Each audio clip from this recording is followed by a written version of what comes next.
ಸ್ನೇಹಿತರೆ, ಇವತ್ತು ನಮ್ಮ ಕನ್ನಡಿಗನ ಮೇಲೆ ಮತ್ತೊಬ್ಬರು ಹಿಂದಿಗರು ಪ್ರತಾಪವನ್ನು ತೋರಿಸಿದ್ದಾರೆ. ತಮ್ಮ ಪ್ರತಾಪವನ್ನು ಇವತ್ತು ಪ್ರಶ್ನೆ ಮಾಡ್ಕೋಬೇಕಾಗಿದೆ. ನಮ್ಮ ಕನ್ನಡಿಗರು ಸುಮ್ಮನೆ ಕೂತ್ಕೋಬೇಕಾ ಸ್ವಾಮಿ, ಅವರು ಹೊಡೆದ್ರೆ ನಾವು ಹೊಡೆಸ್ಕೋಬೇಕಾ ಸ್ವಾಮಿ ಅಂತ ನಾವೇ ಪ್ರಶ್ನೆ ಮಾಡ್ಕೋಬೇಕಾಗಿದೆ.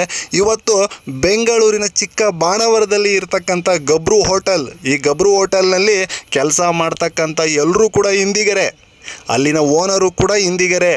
ವಿಚಿತ್ರ ಅಂದರೆ ಇವ್ರಿಗೆ ಮಾತ್ರ ರಾಜಕಾರಣಿಗಳ ಸಪೋರ್ಟ್ ಇರುತ್ತೆ, ಇವರಿಗೆ ರೌಡಿಗಳ ಸಪೋರ್ಟ್ ಇರುತ್ತೆ. ಕನ್ನಡಿಗರ ಮೇಲೆ ಈತ ಹಲ್ಲೆ ಮಾಡ್ತಾನೆ. ನಮ್ಮ ಕನ್ನಡದ ನವೀನ್ ಎಂಬ ಆತ ಆ್ಯಕ್ಚುಲಿ ಈ ಒಂದು ಹೋಟೆಲ್ಗೆ ಊಟಕ್ಕೆ ಹೋಗ್ತಾನೆ ಸ್ವಾಮಿ. ಊಟಕ್ಕೆ ಹೋಗ್ತಾನೆ, 45 ನಿಮಿಷ ಕಾಯಿಸ್ತಾರೆ. 45 ನಿಮಿಷ ಕಾಯಿಸಿದ ಮೇಲೆ ನಮ್ಮ ಕನ್ನಡದವರು ಕೇಳ್ತಾರೆ, ಯಾಕಪ್ಪ ಊಟ ತಂದಿಲ್ಲ, ಊಟ ತೆಗೆದುಕೊಂಡು ಬನ್ನಿ ಅಂತ ಕೇಳ್ತಾರೆ. ಕನ್ನಡದಲ್ಲಿ ಕೇಳ್ತಾರೆ. ಆತ ಹಿಂದಿಯಲ್ಲಿ ಮಾತನಾಡ್ತಾನೆ. ಆದರೆ ಇವರಿಗೆ, ನೋಡಪ್ಪ ನೀನು ಹಿಂದಿಲೆಲ್ಲ ಮಾತಾಡೋಕ್ಕೆ ಹೋಗ್ಬೇಡ, ನಮ್ಮದು ಇದು ಚಿಕ್ಕಬಾಣವರ, ಕನ್ನಡದ ಜಾಸ್ತಿ ಮಾತಾಡ್ತಾರೆ, ಕನ್ನಡಿಗರು ಇರ್ತಕ್ಕಂಥದ್ದು, ನೀನು ಕನ್ನಡದಲ್ಲೇ ಮಾತಾಡು ಎಂಬಂತೆ ಕೇಳ್ತಾನೆ. ಮಾತಿಗೆ ಮಾತು ಬೆಳೀತದೆ. ಕೊನೆಗೆ ನಮ್ಮ ಕನ್ನಡಿಗನ ಮೇಲೆ ಹಲ್ಲೆ ಮಾಡ್ತಾರೆ. ನಮ್ಮ ಕನ್ನಡಿಗನಿಗೆ ಹಲ್ಲೆ ಮಾಡ್ತಾರೆ. ಕನ್ನಡದಲ್ಲಿ ಮಾತಾಡು ಅಂತ ಕೇಳಿದ್ದೆ, ತಪ್ಪಾಯ್ತಾ ಸ್ವಾಮಿ? ತಪ್ಪಾಯ್ತಾ ಕೇಳಿದ್ದೆ? ಕನ್ನಡದಲ್ಲಿ ನೀನು ಮಾತಾಡಪ್ಪ, ಕರ್ನಾಟಕದಲ್ಲಿ ಇದೆಯಾ, ಕನ್ನಡದ ನೀರು ಕುಡಿತಾ ಇದೆಯಾ, ಕನ್ನಡದ ಮಣ್ಣಿನಲ್ಲಿದೆಯಾ, ಕನ್ನಡದ ಊಟ ತಿಂತಾ ಇದೆಯಾ, ಕನ್ನಡದ ಜನಗಳು ಅವರು ಕೊಡ್ತಾ ಇರ್ತಕ್ಕಂಥ ದುಡ್ಡಿನಿಂದ ನೀನು ಬದುಕ್ತಾ ಇದೆಯಾ ಅಂತ ಕೇಳಿದ್ಕೆ ತಪ್ಪಾಯ್ತಾ ಸ್ವಾಮಿ ಈತನಿಗೆ? ತಪ್ಪಾಯ್ತೇನ್ರಿ? ಈತನಿಗೆ ಏನು ಮಾಡ್ತಾರೆ ಅಂತಂದರೆ, ಇವರು ಹೋಟೆಲ್ ಸಿಬ್ಬಂದಿ ಎಲ್ಲ ಒಳಗಡೆಗೆ ಹೇಳ್ಕೊಂಡು ಹೋಗ್ತಾರೆ. ಹೊರಗಡೆ ಇದ್ದರೆ ಜನ ಬಂದು ಕಾಪಾಡಿಬಿಡ್ತಾರೆ, ಕರ್ನಾಟಕದವ್ರು ಯಾರು ಬಂದರೆ ಕೇಳಿಬಿಡ್ತಾರೆ ಅಂದ್ಬಿಟ್ಟು ಒಳಗಡೆಗೆ ಎಳ್ಕೊಂಡು ಹೋಗ್ತಾರೆ. ಒಳಗಡೆಗೆ ಎಳ್ಕೊಂಡು ಹೋಗ್ಬಿಟ್ಟು ಹಿಗ್ಗ ಮುಗ್ಗ ಬಾರಿಸ್ತಾರೆ ರೀ ಈತನಿಗೆ. ಹಿಗ್ಗ ಮುಗ್ಗ ಬಾರಿಸ್ತಾರೆ. ಈತ ಏನು ಮಾಡ್ತಾನೆ, ಬೇರೆಯವರಾಗಿದ್ದರೆ ಹೊಡೆದು ಬಿಟ್ರಲ್ಲ, ಅಯ್ಯೋ ನಾನು ಇಲ್ಲಿಗೆ ಹೋಗೋದು ಬೇಡ ಹಾಗೆ ಅಂತ ಹೊರಟೋಗ್ತಿದ್ರು, ಅಥವಾ ಆ ವಿಷಯವನ್ನು ಮುಚ್ಚಾಕ್ಬಿಡ್ತಿದ್ರು. ಆದರೆ ಈ ನವೀನ್ ಅವರು ಏನು ಮಾಡ್ತಾರೆ ಅಂತಂದರೆ, ಕನ್ನಡ ಪರ ಸಂಘಟನೆಯವರಿಗೆ ತಮ್ಮ ದೂರನ್ನು ಕೊಡ್ತಾರೆ. ಹೋಗಿ ಹೇಳ್ಕೊತಾರೆ, ನಾನು ಈ ರೀತಿ ಎಲ್ಲ ಆಯಿತು, ಕನ್ನಡದಲ್ಲಿ ಮಾತಾಡಿ ಸ್ವಾಮಿ ಅಂತ ಕೇಳಿದ್ದಕ್ಕೆ ನನ್ನನ್ನು ಹೋಟೆಲ್ ಒಳಗಡೆ ಕರ್ಕೊಂಡು ಹೋಗಿ ಹೊಡೆದಿದ್ದಾರೆ ಅಂದ್ಬಿಟ್ಟು ದೂರನ್ನು ಕೊಡ್ತಾನೆ, ಕಂಪ್ಲೇಂಟನ್ನು ಹೇಳ್ತಾನೆ. ಬರ್ತಾರೆ, ಸುಮಾರು ಜನ ಬರ್ತಾರೆ. ಆ್ಯಕ್ಚುಲಿ ಇವತ್ತು ಆ ಹೋಟೆಲ್ ಮಾಲೀಕನಿಗೆ ನೀರನ್ನು ಇಳಿಸ್ಬಿಟ್ಟಿದ್ದಾರೆ. ಏನು ಕೊಬ್ಬಿದ ಕುರಿಯಾಗಿದ್ನೋ ಆತನಿಗೆ ನಿಜವಾಗ್ಲೂ ಇವತ್ತು ಬೆವರು ಇಳಿದೋಗಿದೆ ಸ್ವಾಮಿ. ಯಾವ ಮಟ್ಟಿಗೆ ಜನ ಬರ್ತಾರೆ ಅಂದರೆ, ನಮ್ಮ ಕನ್ನಡಿಗರು ಎಲ್ಲರೂ ಒಟ್ಟಾಗ್ತಾರೆ ಅಂತಲೇ ಹೇಳ್ಬೋದು. ಅಲ್ಲಿ ಸ್ವಿಗ್ಗಿ ಜೊಮೊಟೊ ಮಾಡ್ತಿದ್ದಂಥ ಹುಡುಗರು ಕೂಡ ಇವತ್ತು ಸಪೋರ್ಟನ್ನು ಮಾಡಿದ್ದಾರೆ.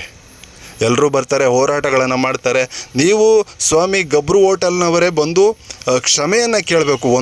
ಕ್ಷಮೆಯನ್ನು ಕೇಳಿ ನೀವು ಹೋಟೆಲನ್ನು ಕ್ಲೋಸ್ ಮಾಡಬೇಕು ಅಂದ್ಬಿಟ್ಟು ಹೋಟೆಲಿನ ಡೋರನ್ನು ಕ್ಲೋಸ್ ಮಾಡಿಸ್ತಾರೆ.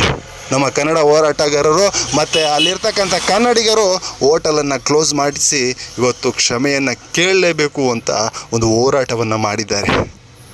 ಎಸ್, ನೋಡಿ ಎಂಥ ಸ್ಥಿತಿ ಬಂದಿದೆ ಇವತ್ತು ಬೆಂಗಳೂರಿನ ಈ ಸುಮಾರು ಕಡೆ. ನೀವು ಎಲ್ಲೇ ತಗೊಳ್ಳಿ, ಇವತ್ತು ಎಲ್ಲವೂ ಕೂಡ ಒಂದು ಬ್ಯಾಂಕಲ್ಲೂ ಕೂಡ ಹಿಂದಿಗರದೇ ದೊಡ್ಡ ಆರ್ಭಟ ಆಗಿಬಿಟ್ಟಿದೆ. ಇವತ್ತು ನೀವು ಬ್ಯಾಂಕ್ಗಳ SBI ಆಗಿರ್ಬೋದು, ಕೆನರಾ ಆಗಿರ್ಬೋದು, ಇಲ್ಲೆಲ್ಲ ಹೋಗಿ ವ್ಯವಹಾರವನ್ನು ಮಾಡಿ ಅವರು ಹಿಂದಿಯಲ್ಲೇ ಮಾತಾಡ್ತಾರೆ. ನಮಗೆ ಕನ್ಫ್ಯೂಸ್ ಆಗುತ್ತೆ, ಇದು ಕರ್ನಾಟಕನ ಸ್ವಾಮಿ ಅಥವಾ ಯಾವುದಾದ್ರೂ ಮುಂಬೈಯ ಅಥವಾ ಮಹಾರಾಷ್ಟ್ರನ ಅನ್ನುವಂಥ ಕನ್ಫ್ಯೂಸ್ ಆಗುತ್ತೆ. ಈ ರೀತಿಯಾದ ವಾತಾವರಣ ಇವತ್ತು ಬೆಂಗಳೂರಲ್ಲಿ ಕ್ರಿಯೇಟ್ ಆಗಿದೆ. ಅದರಲ್ಲೂ ಈ ರೀತಿ ಬೇರೆ ಕಡೆಯಿಂದ ಬಂದು ಹೋಟೆಲ್ಗಳನ್ನು ಮಾಡಿರ್ತಕ್ಕಂಥವ್ರಾಗಿರ್ಬೋದು, ವ್ಯಾಪಾರಗಳನ್ನು ಮಾಡ್ತಾ ಇರ್ತಕ್ಕಂಥವ್ರಾಗಿರ್ಬೋದು, ಇವರೆಲ್ಲರೂ ಕೂಡ ಇವರಿಗೆ ದುಡ್ಡಿರುತ್ತೆ, ದುಡ್ಡಿನ ಬಲ ಇರುತ್ತೆ, ರೌಡಿಗಳ ಸಪೋರ್ಟ್ ಇರುತ್ತೆ, ರಾಜಕಾರಣಿಗಳ ಸಪೋರ್ಟ್ ಇರುತ್ತೆ. ಹೀಗಾಗಿ ನಮ್ಮ ಕನ್ನಡಿಗರು ಅವರು ಹೊಡೆದ್ರೂ ಕೂಡ ಹೊಡಿಸ್ಕೊಂಡು ಸುಮ್ಮನೆ ಇರಬೇಕಾದಂಥ ಪರಿಸ್ಥಿತಿಗಳು ಇವಾಗೆಲ್ಲ ಉದ್ಭವವಾಗಿವೆ. ಸುಮಾರು ಗಲಾಟೆಗಳು ಇದೇ ರೀತಿ ಆಗಿರ್ತವೆ ಸ್ವಾಮಿ. ಅಲ್ಲಿ ಏನು ಮಾಡಿರ್ತಾರೆ ಅಂದರೆ, ಅವರು ಕೊಡ್ತಕ್ಕಂಥ ಟಾರ್ಚರ್ಗೆ, ಭಯಕ್ಕೆ ಹೆದರಿ ಎಷ್ಟೋ ಜನ ಕಂಪ್ಲೇಂಟ್ಗಳನ್ನು ಮಾಡಲ್ಲ. ನಮಗೆ ಹಿಂಗೆ ಹಿಂದಿಯವರು ಹೊಡೆದಿದ್ದಾರೆ ಅಂತ. ಆದರೆ ಈತ ನವೀನು ಒಂದು ಒಳ್ಳೆ ಕೆಲಸವನ್ನು ಮಾಡಿದ್ದಾನೆ, ನಿಜವಾಗ್ಲೂ ಅದ್ಭುತವಾದ ಕೆಲಸವನ್ನು ಮಾಡಿದ್ದಾನೆ. ಇವತ್ತು ಅವರ ಆ ಹೋಟೆಲ್ನ ಡೋರನ್ನು ಕ್ಲೋಸ್ ಮಾಡಿಸುವಂಥ ಒಂದು ಕೆಲಸವನ್ನು ಕೂಡ ಮಾಡಿದ್ದಾನೆ. ಇದಕ್ಕೆ ನಮ್ಮ ಕನ್ನಡ ಪರ ಸಂಘಟನೆಗಳಾಗಿರ್ಬೋದು, ಅಥವಾ ನಮ್ಮ ಕನ್ನಡಿಗರಾಗಿರ್ಬೋದು, ಪೊಲೀಸ್ ವ್ಯವಸ್ಥೆ ಆಗಿರ್ಬೋದು, ರಾಜಕೀಯ ವ್ಯವಸ್ಥೆ ಆಗಿರ್ಬೋದು, ಎಲ್ಲರೂ ಕೂಡ ಸಪೋರ್ಟ್ ಮಾಡಬೇಕು. ಸಪೋರ್ಟ್ ಮಾಡಿ ಇಂಥ ನಮ್ಮ ಕನ್ನಡಿಗರ ಮೇಲೆ ಹಲ್ಲೆ ಆಗ್ತಾ ಇರ್ತಕ್ಕಂಥದ್ದಾಗಿರ್ಬೋದು, ಆಗಿರ್ಬೋದು, ಈ ರೀತಿ ಏನು ಗಲಾಟೆಗಳಾಗಿರ್ಬೋದು, ಹೊಡೆದಾಟಗಳಾಗಿರ್ಬೋದು, ಇಂಥದ್ದನ್ನು ವಿರೋಧಿಸಬೇಕು. ಅಂಥವ್ರನ್ನು ನಿಜವಾಗ್ಲೂ ನಮ್ಮ ಕರ್ನಾಟಕದಲ್ಲಿ ಇಟ್ಕೊಳ್ಳೇಬಾರದು. ಅಂಥವ್ರು ನಿಜವಾಗ್ಲೂ ಇಟ್ಕೊಳ್ದೇ ಬೇರೆ ರಾಜ್ಯಕ್ಕೆ ಕಳಿಸ್ಬಿಟ್ರು ಕೂಡ ತುಂಬ ಒಳ್ಳೆಯದು ಅಂತ ನಾನು ಕೇಳ್ಕೊತೀನಿ. ಎಸ್, ನಿಮಗೇನು ಅನ್ನಿಸ್ತದೆ ಕಮೆಂಟ್ ಮಾಡಿ.